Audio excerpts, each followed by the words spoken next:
Hello, and welcome to another edition of Time for a Slow Burn. My name is Jeff Roberts, and I'll be your host for this program. In this program, it's a monthly event, and we will cover topics of interest to the southeastern corner of Wisconsin, the state, and of course nationally. We get involved in all kinds of things. Sometimes it's a television show that we watched, sometimes it's something that we've heard or read on television or the newspaper, and sometimes it's just a rumor. For our first topic for this program today, I was driving through my neighborhood going to work. I noticed there's an awful lot of bike trails in Kenosha. They're scattered all over the place. They're all over the area. Admittedly, not enough, but we have a fair few, and many other cities would love to have the budget to build them just like we have.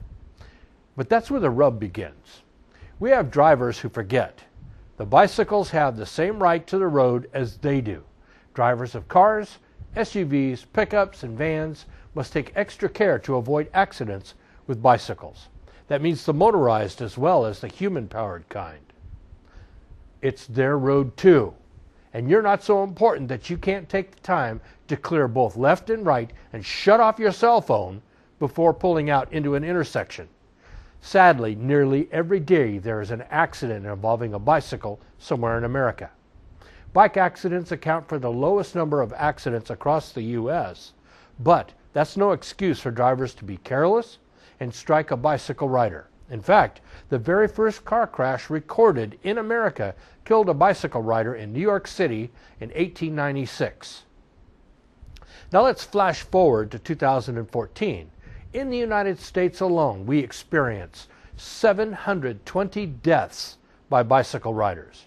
Another sad fact is the majority of those fatal accidents between cars and bikes happens to 14-year-old and younger within that age group.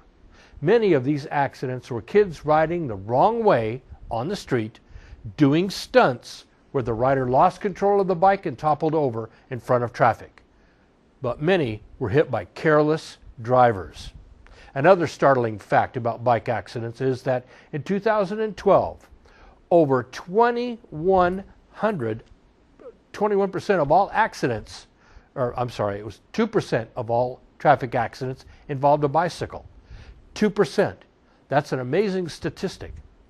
Motorcycles are not any safer by any stretch of the imagination. Actually, far from it.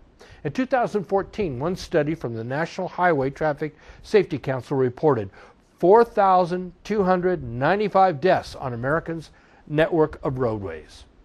Couple the fact that the staggering 9,200 injuries were reported, well, you get the idea. The news is bad for motorcycles and their human counterparts. To be honest, we aren't even sure of the accuracy of the bicycle stats because accidents and deaths are underreported for statistical purposes, especially for non-motorized bikes. The fact remains, bikes are part of the roadway in America, and they have the same rights and privileges as any other driver on the road. For safety's sake, please slow down and look out for bicycles and motorcycles. Especially keep the speed down in neighborhoods where children are playing. If the weather's good, kids will be playing outside, and there will be lots and lots of bikes. For our next topic, I thought it'd be a good time to remind everyone of the up-and-coming elections. Make sure to register to vote if you have not done so already. Have your state-approved ID on you when you go to the voting place. Cast your vote. It's important. Despite obvious failings of the two candidates running for President of the United States. Keep in mind how important your vote is. Why are you voting? This is a general election year, so we as Americans are helping to determine what course our country will take for the next 4 years. Right, wrong, or indifferent, it is your right and your responsibility to cast your vote. If you don't like the candidates being presented to you on the ballot, then write in a candidate that you feel would do the best job. That's also your right. Sadly, I have to admit this has been a messy election cycle from Hillary Clinton and Donald Trump, and I dislike them both. In my opinion, neither one is qualified to be President of the United States. But then the moron we've got there now, he isn't either. Both candidates have had their fair share of self-inflicted bad publicity, having a case of engaging their mouths before their brain. and just bad politics. What else? It's as usual. The respective parties have gone to great lengths to make the mess out of this election cycle by nominating these two lunatics. And both parties take pride in themselves by selecting the worst possible candidate to represent their party. Donald Trump, as many know, is an egotistical loudmouth who hasn't got a clue what he's saying to the press or anybody else. Trump degraded and badmouthed the other Republican candidates at every opportunity and then insulted the rest of America whenever possible. Even war veterans were the targets, along with their families, minorities, and other families, and their families. And he tried to claim he made more sacrifices than vets did, who lost limbs, or those who were prisoners of war. What a blowhard. And then we have Hillary Clinton. Clinton made a mess out of everything she touched. Her campaign was filled with lies and half-truths about her so-called deeds, just to cover up the fact she did nothing while serving as Secretary of State but make a mess out of everything, and then before that as Senator for the state of New York. What a joke these two have made of the election process, and their followers love them for it. The rest of America and the world is standing by watching with anguish and fear. One of these two raving lunatics may actually get elected.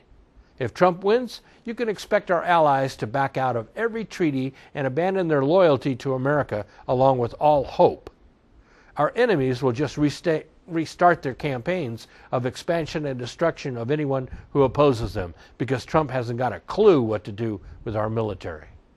If Clinton gets elected, we can expect more of the same old Obama crap we've endured for the past 8 years, including more assaults on the rights guaranteed by the United States Constitution and our Bill of Rights. Yes, this is an election year. Yes, we have a solemn responsibility to vote, but we can vote our conscience, not according to the whims of two raving lunatics who are running for office to placate their egos and lust for power. Stay tuned. We'll be right back. Our next topic is straight from a friend of mine from work. His daughter graduated from college last year. She's very bright, energetic, and very resourceful. There's no parental pride involved in our recent discussion, but our recent discussion was filled with trepidation as he spoke. Well, to be precise, more like fear. His daughter has her bachelor's degree in education, graduated with honors from a close by and very prestigious university here in the Midwest. I had the opportunity to talk to her a few days ago when she came to visit her father during lunch. We had an opportunity to chat until her father finished a meeting he was hosting. I came away from this encounter with the distinct feeling she is scared. Not that she would fail as a teacher, or really being on her own for the very first time in her entire life. Not about finding a decent place to live. Not about trying to save for a retirement that's almost a lifetime away. No, she's afraid of all the things she never learned or even considered when attending school. And I'm talking specifically college. She's afraid of the dark side of education. In her words, she's afraid of what the future holds for the kids she's supposed to teach. Not for her, not for her friends that graduated together, ready to take on the world. She told me her friends have a very bleak outlook on the future, not including the huge student debt they now have, zero savings in order to buy a home or even rent something until savings has had a time to build up enough to be able to buy. Now, she told me she worries about where she will be teaching, how many of the kids in the school districts have little, if any, parental guidance or control. The kids run the streets at night, show up late for school, and couldn't possibly care less about doing their assigned homework. It's not in their nature. Why should they? They have little or no guidance at home. They carry guns, knives, pieces of pipe around all day just for protection, to get to and from class or get to and from home. These kids have to deal with school gangs, drug dealers on every street corner, and violence at every turn. Drive-by shootings are commonplace in those neighborhoods. Nearly every night, at least one. Each one, a small piece of the neighborhood dies along with the victim. There are high-risk, very troubled kids with broken homes with little or no home life at all. Their experience with the home life consists of one-parent households. They're trying to live with a close-by relative. Many have been in trouble with the law, some multiple times. There are stories they tell of a non-existent home life, including physical or sexual abuse that will break your heart many times over. Sadly, she realizes there is little the authorities can do to help change the lives of these kids. They are a product of a welfare system, a system that allows unwed mothers to live on food stamps and from welfare check to welfare check. Some have parents that have been on welfare for over a decade. These troubled kids tell the stories of EBT cards being used to trade for alcohol, drugs, and sometimes both. Utilities have been shut off. Sometimes they'll stay at a friend's house just to be able to take a shower on a weekend. Or they have to stay in a vacant house where drugs are prevalent. Some of the young residents are very young, and they prostitute themselves for food money or engaged in break-ins, robberies, or worse, just to live. Yes, this is a reality, and it isn't the rosy picture that is painted by the college recruiters, counselors, or professors who taught her classes. This is the reality she has to face every day in her classroom. Her classes are not prepared for her. She has to do that, and she has to face the truth that's been clouding in a mystery, and it's varnished over with half-truths. Every day she sees and hears the latest from the students, the latest and greatest of their stories. As they tell their stories to classmates and friends, many share the same exclusion from polite society that they've experienced every day of their lives. But these kids are the ones who will continue to suffer, all because of a system that rewards their parents for not being productive. A system that allows a young unwed mother who has multiple children to continue to receive free money from the government. Sadly, the assistance comes in the way of, and that way of life for so many years. And guess who's paying for it? You are, the taxpayer. After seeing some of the types of lives many of these kids have experienced, this young teacher is afraid. She fears for the lives of her students, that they will be a part of the problem of violent street gangs fighting over specific turf, or out of control drug warfare that claims the lives of so many of America's youth, plus a host of other illegal activities that make neighborhoods in northern Milwaukee and the south side of Chicago, or all over Detroit and nearly all of the major cities across America. They just turn a blind eye to it every day. A few days after I talked to this young teacher, I thought back to my days in school. We didn't have the drug problems that exist today. There was just a small amount of drug problem. We had a few kids who thought they were tough and would try to prove it to any unsuspecting underclass kid they could find. That usually meant they got their satisfaction for a short time, but the older brother and a few of the friends of the victim would suddenly appear, and the tough guy suddenly wasn't so tough after all. As many a school bully found out, it wasn't wise to pick on someone who has friends on the varsity sports teams, especially the football teams. For some odd reason, those of us who played football and had little to no patience for bullies and their antics, they got their just desserts. Usually the tough guys ended up a bloody mess behind the gym after school. Message sent and received. Not so today. The kids are too busy ducking when the bullets start flying. The little children aren't safe sitting on the couch at home watching TV with relatives. Instead, some tough guy does a drive-by shooting that sprays random bullets in a random house, and that kills the small child. And it's happened before in Milwaukee and Chicago. The loss of a young person's life is terrible, and the relatives have to live with that pain for the rest of their lives. All because some jackass who never had a real job just wants to be a part of a street gang or start selling drugs in the neighborhood. The lure is intoxicating and overwhelming to those who want to belong to something.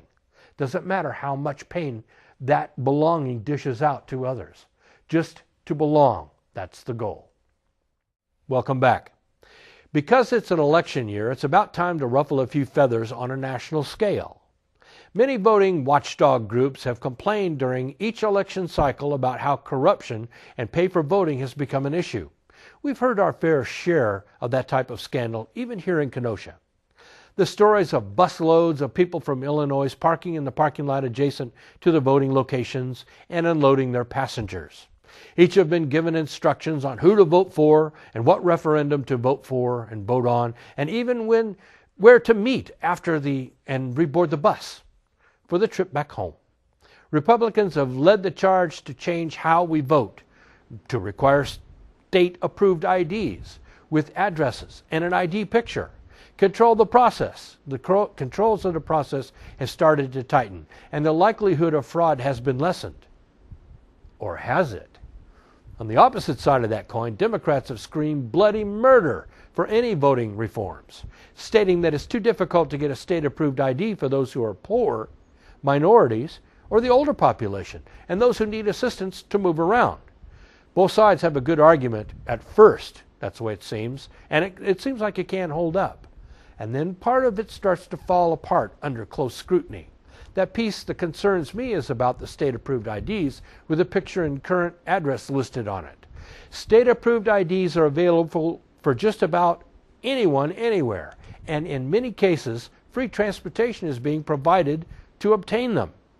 But let's take stock in a few of the facts surrounding state-approved IDs and driver's license, just for a second, shall we?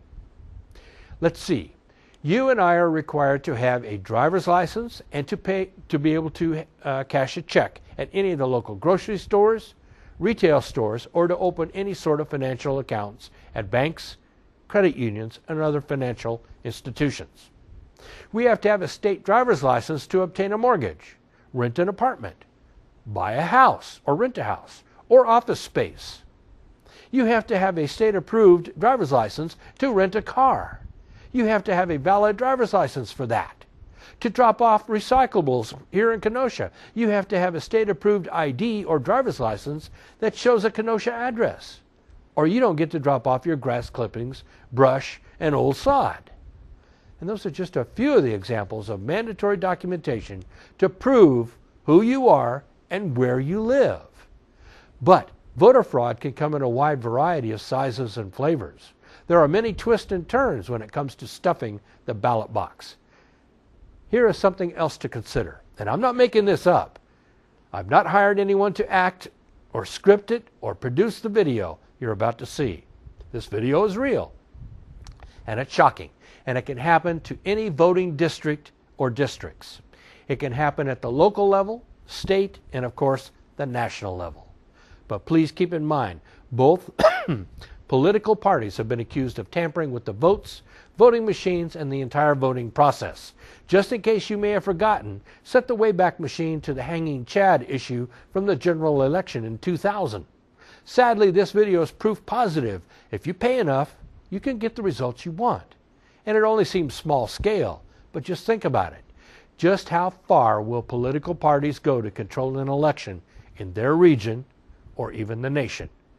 Could a political party resort to this type of tactic to gain power in their region, stay in power, or do just what they want with the referendum that they sponsor? You decide. After you watch this video, I am certain everyone will have their own thoughts about this tactic. If it's plausible, and if anyone can draw their own conclusion from it, they will. But you have to admit, it's something to consider, and it is plausible.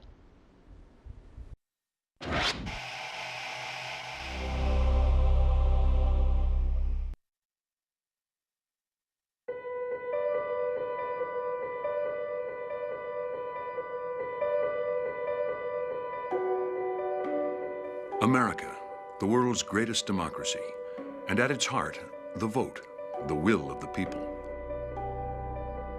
But how do you know if the vote is counted correctly? And if you don't know, then what have you got? Democracy?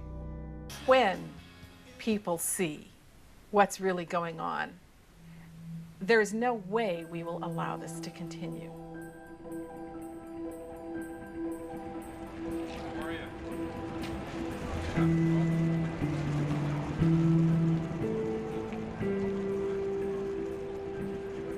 Back in 2000, Al Gore lost the presidential election in Florida amongst the chaos and arguments over how to recount the votes. But But no one thought to ask how the computers originally counted the results.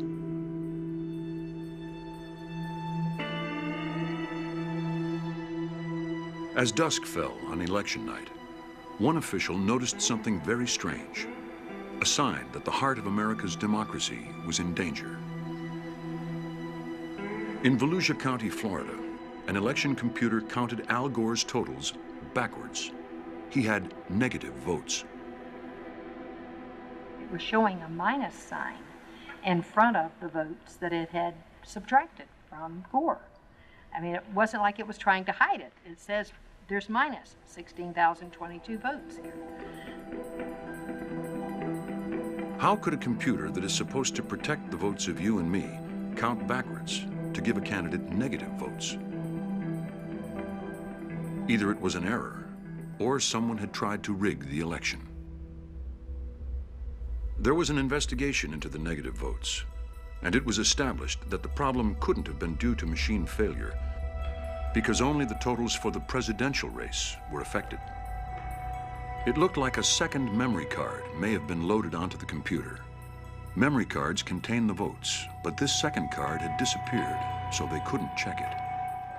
The origin of the negative votes was never proved, but some engineers thought that it might have been an attempt to tamper with the election. But no one will ever know for sure. The software that counted those votes is a trade secret owned by the Diebold Corporation. It's against federal and state law to look inside Diebold's voting machines. I was the chief technical advisor to the Secretary of State of the largest state in the United States, and I was not allowed to look at the software running in Diebold or any other vendor's voting systems. To this day, I have not been allowed to look at that software. Software like this is installed in more than 30 states. If someone tampers with it, or it just malfunctions, then the wrong people can win elections. If that happens, hundreds of representatives, judges, and other officials may hold offices they are not elected to. Democrat or Republican, it affects us all.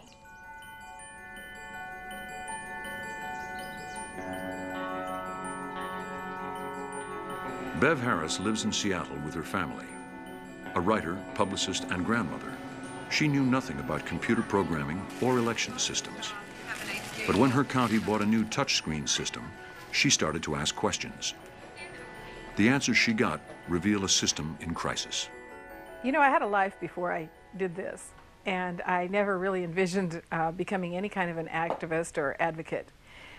But sometimes something comes into your life and you know, well, if I don't do it, then maybe no one else will, and then maybe I don't want to bequeath that to my children. I put 3 words into a news search engine, voting machines and glitch, and found dozens and dozens of elections that were miscounted by the machines. And about that time, I thought, we really have a problem. What Bev had found was that you couldn't necessarily rely on the election results produced by voting machines. In Louisiana, Susan Berniker, a Republican candidate, filmed the proof when she went to check her results on a touchscreen computerized voting system. This is where I came the day that the warehouses are open to the candidates to inspect. So I came here with an old college buddy. He grabbed his camera, and I asked them to show me how the machine worked. So I just started fooling around with the machine. And it's when I pressed the button next to my name, and then I look down and I see Mr. Gambaluka's name in the display when I press Susan Berniker. Shall we do it again? Do it again. Yeah. Okay, here we go again. I'm pressing Berniker. Gambaluka shows up. So we went down the row. We probably tested 15 machines, and I said, you know what, we don't have to test anymore. And that is when I said, oh my goodness, this is terrible. We can't count our votes, so how do we know this is right? Because the casting of the vote is secret, it's rare to get documentary evidence of machines miscounting. But Susan's experience isn't an isolated problem. Computers count around 80% of America's votes.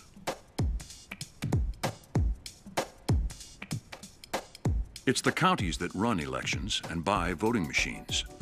So the make and model varies from place to place, but there are two major types. On a touchscreen machine, the software counts the selections you make on the screen. Optical scan machines read a paper ballot that you have voted on. 7 o'clock, polls are closed. The votes themselves are stored on the computer's memory cards.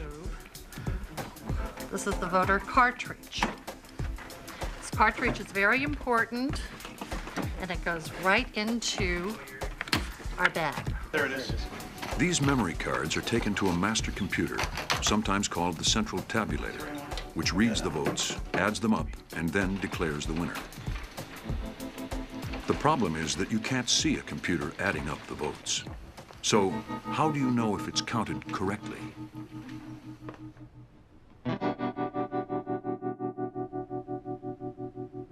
Suppose that we didn't have any computers at all, and when you went to vote, the voting booth was separated by a curtain, and there was a guy behind the curtain who would write down your votes. So you just dictate them, he writes them down, and when you're done, you leave without being able to look at the ballot. Most people in their right mind would not trust this process. The guy behind the curtain could be incompetent, he could hear your votes wrong and record them improperly, or it could be that he doesn't like your political affiliation and would prefer to see your votes cast for someone else. In an electronic voting machine, you don't have a little guy inside the machine taking dictation, but you have lots of people who are involved in writing the software and lots of people who could have touched the software before it went into that machine. If one of those people puts something malicious in the software and it's distributed to all the machines, then that one person could be responsible for the change of possibly tens of thousands of votes, maybe even hundreds of thousands across the country. That's a very dangerous situation. You know, I began looking into these voting machines, and one reason I was so curious is because it's a secret how they work. The companies that make them keep it a secret. None of the computer scientists felt they could even look at the code because the code was supposed to be a secret. The certification labs that examine it keep their process a secret of what they do, and even the election officials who buy the equipment are prohibited by their contract from ever looking and seeing how it works. What happened next really changed my life. I was looking for technicians who could perhaps answer some questions of mine, and while I was looking for technicians, I stumbled upon an obscure web page. The web page was an old predecessor of the Diebold Election Systems page, and I clicked a link, and that link took me to a site that was not a web page, but it was more like a library or an online filing system, and it contained a bunch of different files, just like you see on your computer, and within those were more files, and within those were more files, and the files were amazing. They were things like the software specifications, the software itself, the drawings for the hardware, the user manuals, passwords in some cases. It was the crown jewels for Diebold Election Systems. Welcome back. After watching the last segment, I'm certain you have questions and are curious about what is happening to your voting district. If you're like me and do have some concerns about voter fraud, contact your district representative, senator, or both.